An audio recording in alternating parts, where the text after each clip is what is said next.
ग्रहेत शक्ति तया देहिनां मंतर्भवायानुपलक्ष्य वर्त्मने। कहते हैं प्रभु, मैं यहाँ से आपकी कथा को गुणगान करना चाहता हूँ। आप आकर के हमारी वाणी पर विराजमान हो। कहते हैं कि जब भगवान के गुणानुवाद का बखान करना होता है तो भगवान की कृपा की आवश्यकता पड़ती है। भगवान के ऊपर पूर्ण शरणागति होना चाहिए। इस प्रकार से श्री सुखदेव जी महाराज भगवान का ध्यान किए। फिर बताते हैं, सृष्टि के बारे में बताते हैं कि नारायण हुए, नारायण के नाभि कमल से के नाभि से कमल हुआ, कमल से ब्रह्मा जी का जन्म हुआ। ब्रह्मा जी कमल से प्रकट हुए तो चारों तरफ देखने लगे। जब चारों तरफ देखने लगे तो 4 सिर हो गए। लेकिन ब्रह्मा जी जहां तक देखते थे केवल जल और वायु ही दिखाई दे रहे थे, इसके अतिरिक्त कुछ भी दिखाई नहीं दे रहा था। पुनः विचार किए कि मैं जिस कमल पर बैठा हूं इस कमल का कोई न कोई आधार तो होगा। नीचे जाकर के देखे कोई आधार नहीं। पुनः ऊपर आए, फिर कोई। ब्रह्मा जी विचार में पड़ गए कि मैं कौन हूं। तो ब्रह्मा जी के कान में 2 शब्द सुनाई दिए, स्पर्शे सुयत षोडश में कविंसम। स्पर्श शब्द के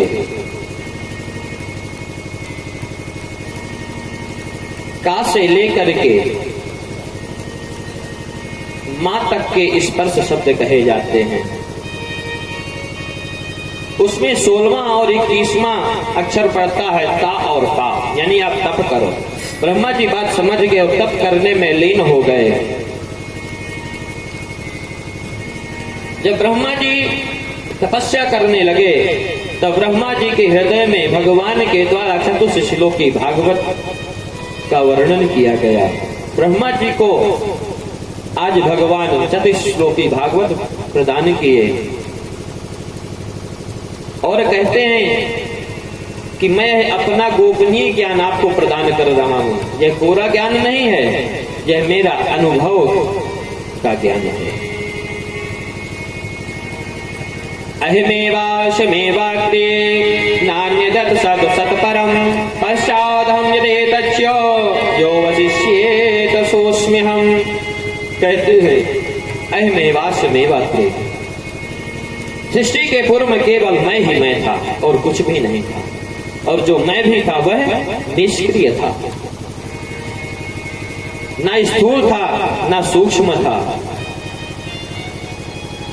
केवल एकमात्र मैं था। भगवान का चिंतन किया, भगवान का स्मरण किया, ये सब मेरी ही सत्ता है। तब ब्रह्मा जी ने पूछा कि भगवान प्रभु, जब आप बिल्कुल अकेले थे, आपके अलावा कुछ भी नहीं था, तो ये दुनिया कैसे बना दी, जिससे सारी दुनिया कुछ ना कुछ आपके पास तो कोई ना कोई साधन होगा तब तो आप कुछ बनाते हैं। तो कहते बनाने वाला भी मैं था और बनने वाला भी मैं था, निमित्त कारण भी मैं था और उपादान कारण भी मैं था। इसलिए बनाया भी मैं और बना भी मैं, दोनों स्थिति में केवल मैं था। कहते हैं रीतेर्थम यत् प्रतीयेत न प्रतीयेत चात्मनि तद्विद्यादात्मनो मायाम यथा भासो यथा तमा।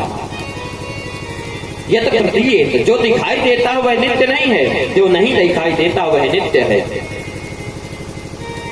यही माया का काम है। जो नहीं है वही माया है। माया का काम क्या है? जो वास्तविकता है उसे नहीं देखते।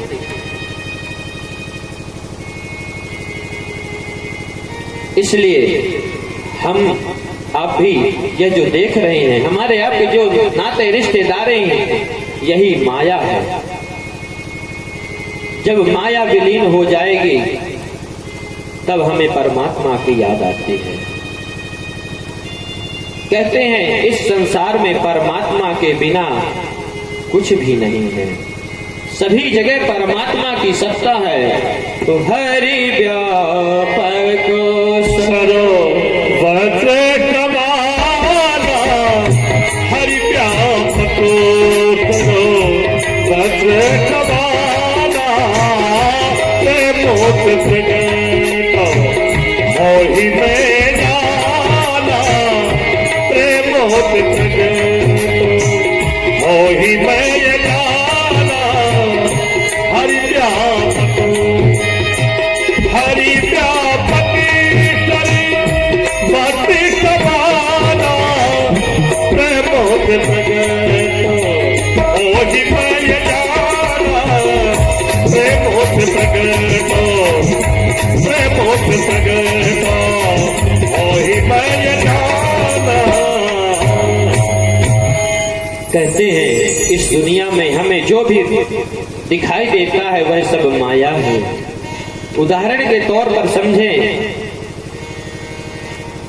कि सोना है। सोना यदि सोनार के पास ले जाया जाएगा तो प्योर सोने का आभूषण बनता है क्या? नहीं बनता। जब कुछ मिलावट उसमें करेगा, टांके लगाएगा, तभी उससे सुंदर आभूषण बनाएगा। उसी प्रकार से बिना दोष के हम उत्पन्न होते हैं, जन्म लेते हैं, लेकिन जब तक उसमें कोई दोष नहीं होगा तब तक हमारा यह जीवन और मरण संभव नहीं है। अमर हो जाएंगे। यही सब माया है। अंत में भागवत के 10 लक्षणों के बारे में बताते हैं। फिर कहते हैं राजा परीक्षित कि महाराज, भगवान का अनुग्रह कैसे कैसे जीवों पर होता है। जीव कर्म करता है, कर्म का फल भोगता है, फिर भगवान की क्या आवश्यकता पड़ती है।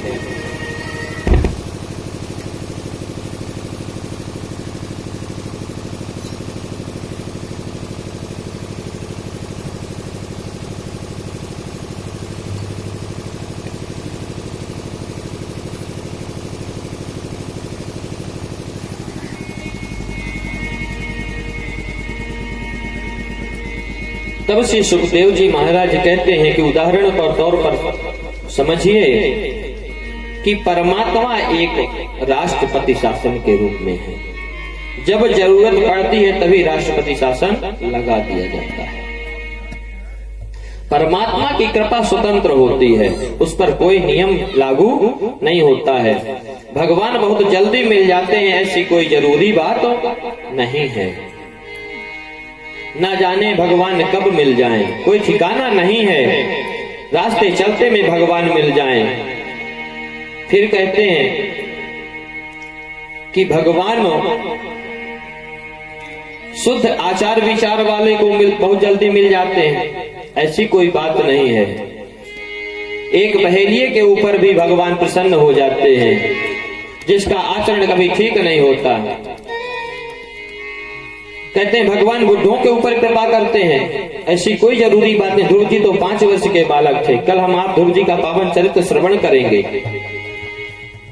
कहते हैं भगवान तो विद्वानों को मिलते हैं, तो फिर गजेंद्र कौन थे? कहते हैं भगवान ऊंची जाति वालों को मिलते हैं, तो कहते हैं महाराज विदुर जी को कौन थे? कहते हैं कि भगवान पहलवानों को मिलते हैं, तो कहते हैं महाराज उग्रसेन कौन थे? कितने पहलवान थे? कहते हैं भगवान धनवानों को मिलते हैं, ऐसी कोई बात नहीं। सुदामा जी कौन थे? कितने धनवान थे सुदामा जी? कहते हैं भगवान सुंदरता पर रीझ जाते हैं, कहते हैं ऐसी कोई बात नहीं है। कुब्जा को देख लीजिए। न जाने भगवान की कृपा कब हो जाए, किसके ऊपर हो जाए, किस प्रकार हो जाए, कोई जरूरी बात ऐसी कोई जरूरी नहीं है। करुणा निधान रउआ जगत के दाता अहि, करुणा निधान रउआ जगत के दाता अहि, श्री भगवान रउआ जगत के दाता अहि, श्री भगवान रउआ जगत के दाता अहि।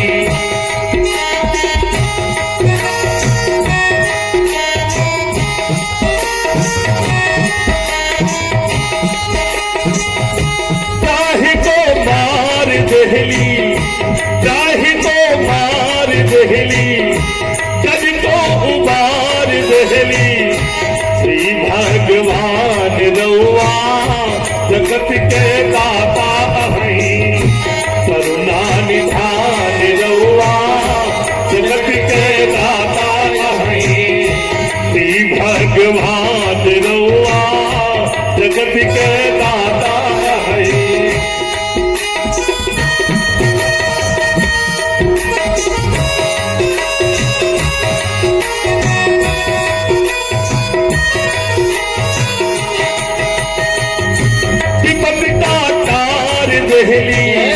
विपत का तार देहली मती का फेर देहली मती का फेर देहली। जो भजन है दादाजी ये अवधी भाषा में है। मती का फेर देहली विपत का तार देहली श्री भगवान रउआ जगत के दाता हैं करुणा निधान रउआ जगत के दाता हैं श्री भगवान रउआ जगत के दाता हैं करुणा निधान रउआ जगत के दाता हैं श्री भगवान रउआ जगत के दाता हैं जगत के दाता हैं जगत के दाता। कहने का तात्पर्य है कि जो भगवान चाहते हैं वही होता है। न जाने किस कृपा पर किस प्रकार कब किसके ऊपर भगवान रीझ जाए कोई जरूरी नहीं है, यह भगवान की कृपा है। तब राजा परीक्षित कहते हैं कि महाराज विदुर जी कहते नीची जाति के भगवान उस पर अनुग्रह किए थे, लेकिन किस प्रकार अनुग्रह किए थे महाराज आप विदुर जी का चरित्र श्रवण करवाएं। तब कहते हैं कि यदा तो राजा ससुतान साधु सन्न धर्मेण विनष्ट दृष्टि भ्रातुर्यविष्टस्य सुतान विबन्धून् प्रवेश लाक्षा भवने ददाह। कहते हैं यह बात उस समय की है जब राजा धृतराष्ट्र बिल्कुल अंधे थे। बचपन के अंधे तो वह पहले से भी थे, लेकिन पुत्र के मोह में बाहर की आंखें भी अंदर की आंखें भी समाप्त हो गई थी। पुत्र मोह होना चाहिए, लेकिन इतना पुत्र मोह नहीं होना चाहिए कि धर्म क्या है और अधर्म क्या है इसका निर्णय ले सके। कहते हैं विदुर जी महाराज धर्म के अवतार हैं और इधर युधिष्ठिर जी महाराज भी धर्म के अवतार हैं। धर्म तो दोनों तरफ था, लेकिन महाराज धृतराष्ट्र पुत्र के मोह में इतने अंधे हो चुके थे कि जो धर्मराज रूपी विदुर जी थे वह मंत्री जी के पद पर थे। मंत्री सलाह देता है राजा को उसकी बात मानना चाहिए, लेकिन विदुर जी जो बात बताते थे वह राजा नहीं कोई भी नहीं मानता था। विदुर जी चिल्ला चिल्ला करके कहते थे, लेकिन उस धर्म को कोई मानने वाला नहीं था। ठीक इसके विपरीत पांडवों में जो धर्मराज युधिष्ठिर जी के रूप में थे वह यदि एक बार बोलते तो पांडव उसी प्रकार करते थे। धर्म तो दोनों तरफ था, लेकिन बात यह थी कोई मानता था कोई मानता नहीं था। कहते धर्मो रक्षति रक्षता, जब आप धर्म की रक्षा करेंगे तब धर्म आपकी रक्षा करेगा। यतो धर्मस्ततो जया, अंत में विजय केवल धर्म की होती है, अधर्म की पराजय ही होती है। कहते हैं महाराज एक बार इसी तरह विदुर जी और महाराज धृतराष्ट्र बैठे हुए थे। विदुर जी कहते हैं महाराज ये जो आपका बेटा दुर्योधन है इसके मोह में आप अंधे हो चुके हैं। ये दुर्योधन आपका साक्षात कलयुग है। और नीति क्या कहती है नीति क्या कहती है कि यदि अपने गांव में एक बुरा व्यक्ति हो उसे घर से निकाल देना चाहिए, उसे गांव से निकाल देना चाहिए, नहीं तो आज नहीं तो कल पूरा गांव बर्बाद कर देगा। एक व्यक्ति गांव में शराब पीने लग जाए, ठीक 10 दिन के बाद वह दूसरा व्यक्ति अपने आप तैयार कर लेगा। इस तरह की बात विदुर जी महाराज धृतराष्ट्र जी को समझा रहे थे, लेकिन इतने में दुर्योधन आया और दरवाजे में जैसे पहुंचा, यही सारी बातें हो रही थी कि यदि आपके घर में एक बालक बिगड़ रहा है तो आप उस बालक को निकाल दें तो आपका पूरा परिवार बच जाएगा। ऐसी बात जैसे ही दुर्योधन सुना,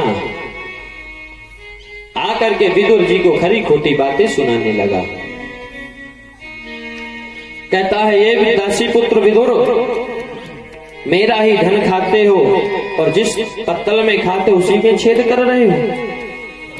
मेरे टुकड़ों में पलने वाला मेरे विरुद्ध भिड़का रहे हो। तेरी औकात क्या है? हमारे पिता को भड़का रहे हो, भगाओ इसे यहां से। विदुर जी महाराज समझा गए, समझ गए विदुर जी महाराज। धृतराष्ट्र जी महाराज केवल मौन रहे, चुपचाप रह गए। विदुर जी समझ गए कि महाराज धृतराष्ट्र को परामर्श की कोई आवश्यकता नहीं है। विदुर जी महाराज धनुष बाण वहीं डेहरी पर रख दिए, दरवाजे पर रख दिए और सीधे वहां से चले आए। लेकिन धनुष बाण क्यों रख दिए वहीं दरवाजे पर? ताकि दुर्योधन ये ना समझ ले कि धनुष बाण लेकर के जा रहे तो पांडवों के साथ ना मिल जाएं। आज विदुर जी जा रहे हैं, कहते निर्गता कौरव पुण्य लब्धो। आज विदुर जी के साथ मानो कौरवों का समस्त पुण्य जा रहा है। आज कौरवों को छोड़ करके विदुर जी जा रहे हैं। यही बात तो त्रेता युग में भगवान रामचंद्र जी जब लंका पर चढ़ाई की थी तो विभीषण के रूप में जो धर्म था वह जब से रावण को त्याग दिए तब से सारे राक्षस आयुहीन हो गए थे। आज विदुर जी महाराज कौरवों का परित्याग करके निकल गए, बाहर जाकर के एक झोपड़ी में रहने लगे। अब इधर चर्चा चलने लगी कि आज नहीं तो कल महाभारत का युद्ध निश्चित होगा। लेकिन पांडव चाहते नहीं थे कि महाभारत का युद्ध हो, और दुर्योधन बात को मानने वाला नहीं था। युधिष्ठिर जी महाराज सोचे कि क्यों ना एक बार भगवान को हस्तिनापुर भेज करके सुलह कर लिया जाए। शायद समस्त पांडव परिवार मिलकर, समस्त कौरव परिवार मिलकर के भगवान कृष्ण की बात मान जाए और यह युद्ध होने से बच जाए। युधिष्ठिर जी महाराज आज भगवान कृष्ण को दूत बना करके हस्तिनापुर भेज रहे हैं। लेकिन भगवान पहुंचे इधर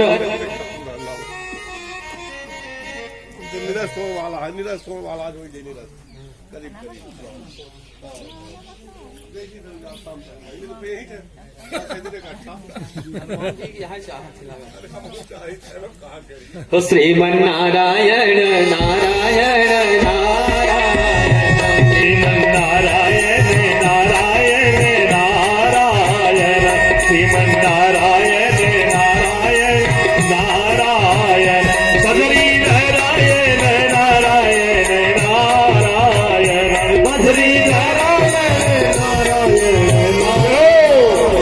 लक्ष्मी नारायण नारायण नारायण लक्ष्मी नारायण नारायण नारायण। बोले भक्तवत्सल भगवान की जय हो।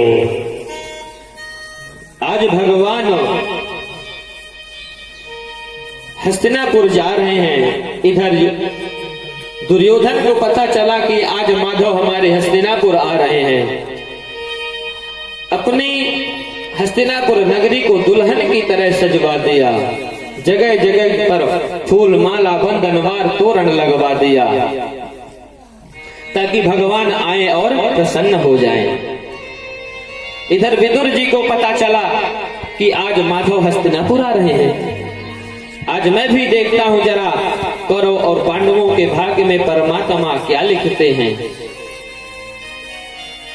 आज विदुर जी अपने घर से जा रहे हैं, चूंकि मंत्री पद से निकाल दिए गए थे तो एक साथ तो सामने जा नहीं जा सकते। काफी भीड़ थी, भगवान आए हैं, सभी लोग दर्शन के लिए आए। जब भगवान आए, विदुर जी दर्शन के लिए गए थे तो सबसे पीछे किनारे पर खड़े हुए थे और वहीं से सुन रहे थे। विदुरानी जी बोली कि भगवान आ रहे हैं। विदुर जी बोले हाँ, हमारे माधव आ रहे हैं, हमारे केशव आ रहे हैं। भगवान आए, बहुत दिव्य स्वागत हुआ हस्तिनापुर में भगवान का। विदुरानी दर्शन करी और अपने घर चली गई। विदुर जी आज सुनने की चाह में थे कि आज कौरव और पांडवों के बीच में क्या वार्ता होती है। परमात्मा आए हैं, भगवान आए हैं, संदेश वाहक बन करके, शांति दूत बन करके भगवान आए हैं। विदुर जी दूर खड़े हैं, इधर दुर्योधन और भगवान कृष्ण पर चर्चाएं शुरू हुई। भगवान पूछते हैं दुर्योधन से कि दुर्योधन युधिष्ठिर को जानते हो? दुर्योधन बोला कि हाँ केशव, जानता हूं। बोले कौन लगते हैं? बोले हमारे चाचा जी के लड़के लगते हैं, दादाजी के लड़के लगते हैं। बोले तो फिर आपके कौन लगे? बोले केशव मेरा भाई लगे। बोले आपके भाई लगे। बोले ठीक है, तो ये बताओ कि ये राजपाट किसका है?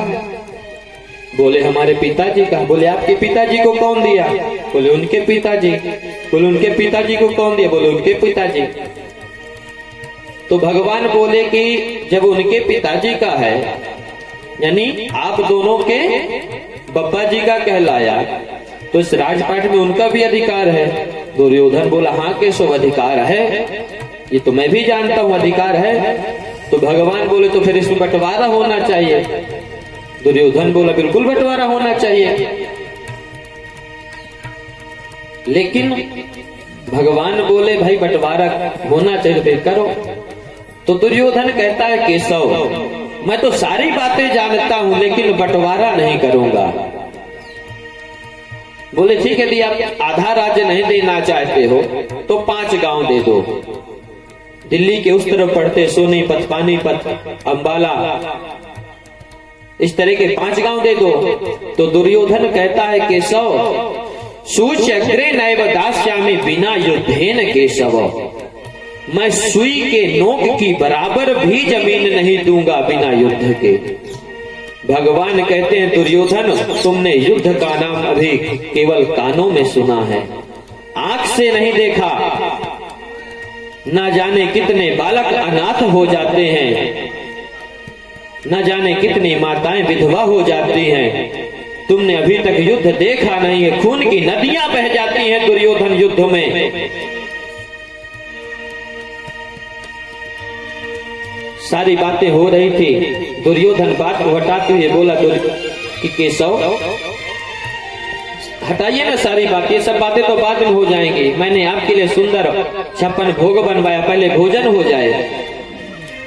तो भगवान कहते हैं कि दुर्योधन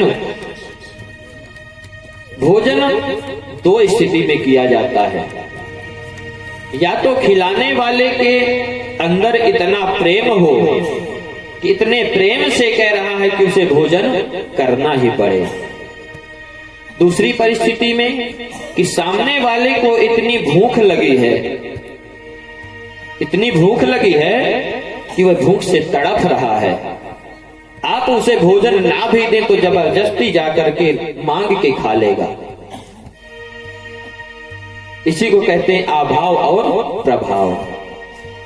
तो दुर्योधन, ना तो मेरे पास इतना अभाव है कि मुझे इतनी भूख लगी है कि मुझे भोजन करना पड़े, और तुम्हारा इतना प्रभाव भी नहीं है कि मुझे भोजन करना पड़े। अब भोजन करने का प्रश्न ही नहीं उठता, क्योंकि हमारा निमंत्रण पहले विदुर जी के घर में हो चुका है। विदुर जी सामने खड़े होकर के सुन रहे थे। विदुर जी मन में विचार किए कि हे भगवान, जय हो प्रभु, मैंने कब आपका निमंत्रण किया, आज पूरी सभा में आज आपने मेरा नाम बढ़ा दिया महाराज। आंख से इशारा किए भगवान दुर्योधन विदुर जी को कि चाचा जी आप चलिए, मैं आ रहा हूं। विदुर जी तुरंत वहां से गए, सीधे बाजार की ओर चले गए कि भाई क्या आज भगवान आएंगे, क्या खिलाऊंगा भगवान को, कुछ बाजार से सामग्री ले लूं, तब तो भोजन करवाऊंगा भगवान को। भगवान पहले ही बोल दिए कि हमारा निमंत्रण है।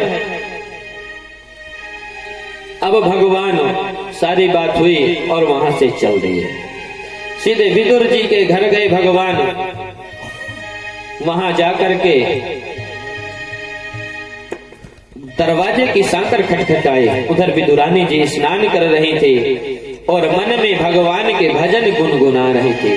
लेकिन आजकल के लोग नहाते हैं तो कौन से भजन गाते हैं, मैं निकला गड्डी लेके, रास्ते में एक मोड़ आया, पता नहीं कब उनके पास गड्डी थी, कब उनके पास रास्ते में मोड़ आ गया। लेकिन विदुरानी जी भगवान का चिंतन करते हुए अपने मन में गुनगुना रही थी और स्नान कर रही थी। इधर से भगवान पहुंचे। आज हरि आए विदुरी घरों पावना, आज हरि आए, आज हरि आए विदुर घरों पावना, आज हरि आए विदुर पावना, आज हरि आए विदुर घरों पावना, आज हरि आए विदुर घरों पावना, आज हरि आए।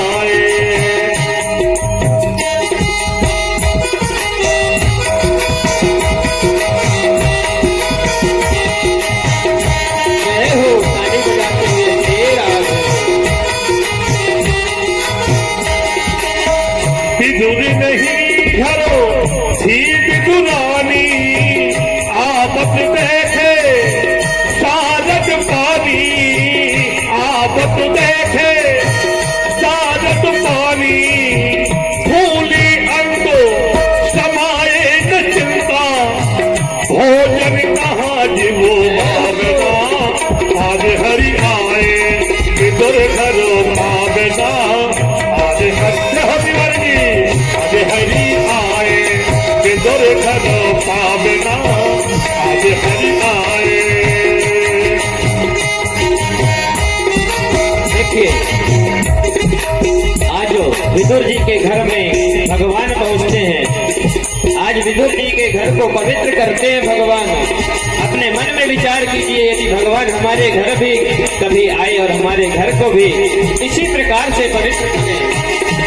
आज हरि आए विदुर घरों पावना, आज हरि आए।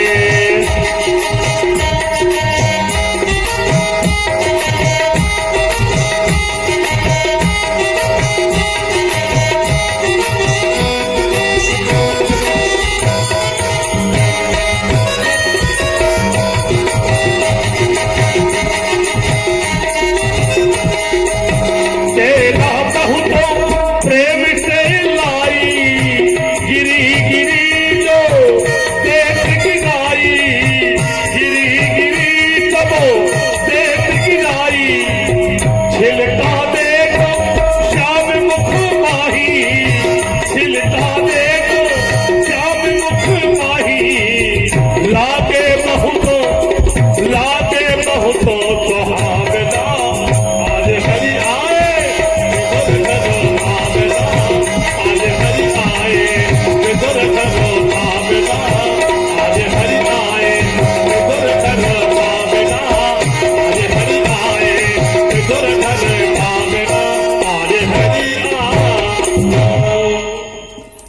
विदुर जी के घर में भगवान आए। जैसे विदुरानी जी देखी तो विदुरानी जी के शरीर पर उपवस्त्र नहीं था। तुरंत भगवान अपना पीतांबर निकाले और विदुरानी जी के गले में उपवस्त्र डाल दिए।